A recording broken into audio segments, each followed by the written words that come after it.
महबूबाबाद पार्लिमानी हल्के के तहत मुलुक डिस्ट्रिक्ट हेडक्वार्टर्स में कायम तेलंगाना राष्ट्र समिति पार्टी के सरबराहों का एक इजलास मुनक्कद हुआ, जिसमें रुकने पार्लिमान एम कविता और वजीर सत्यावती राठौड़ ने शिरकत की।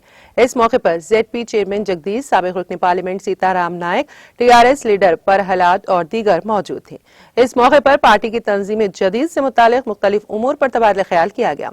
इस मौके पर एमपी कविता ने कहा कि कारगुजार पार्टी सदर केटी रामाराव ने ग्राम पंचायत की सतह से लेकर मंडल की सतह तक के तमाम मसाइल को तरजीही तौर पर हल करने का तयखुन दिया है, या किसी सूरत में हमारी जिम्मेदारी बनती है कि हम बिना किसी उलझन के अवामी सतह पर हुकूमत की स्कीमात और तरक्याती इक़दामात से अवाम को वाकिफ करवाएं और उनके सम्राट इन तक पहुंचाने में अहम किरदार अदा करें। పెన్షన్, కేసీఆర్ కిట్, కళ్యాణ లక్ష్మి, రైతు బంధు రకరకాల మనం చెప్పుకుంటా పోవడానికి మన పార్టీకి ఉన్నంత స్కోప్ వేరే పార్టీ వాళ్ళు లేదు.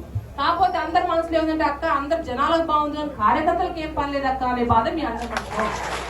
కానీ అందుకే కదా మన కేటీఆర్ ఏమన్నాడు, ములుగు నియోజకవర్గాన్ని నేను చూసుకుంటా, మీకు ఎటువంటి పనులు ఉన్నా ఏ కార్యక్రమాలు ఉన్నా ప్రతి కార్యకర్తను కూడా ఫైనాన్షియల్ గా స్ట్రెంథన్ చేసి అంటే ఎక్కడి నుంచో తోడుగా మీకు ఏదో ఒక పని కల్పించి అయినా మీ గ్రామ స్థాయిలో మండల స్థాయిలోనే మీకు పనిచేసే అవకాశం నేను కల్పిస్తానని రామన్న చాలా పెద్ద రామన్న మనకు సుప్రీం రామన్న అవునా కదా. కేసీఆర్ గారి తర్వాత నెక్స్ట్ పార్టీ వర్కింగ్ ప్రెసిడెంట్ గా మనం, ఎందుకంటే అందరు రామన్న యొక్క మాటను చూసి నాకు కూడా చాలా భరోసా అనిపించింది.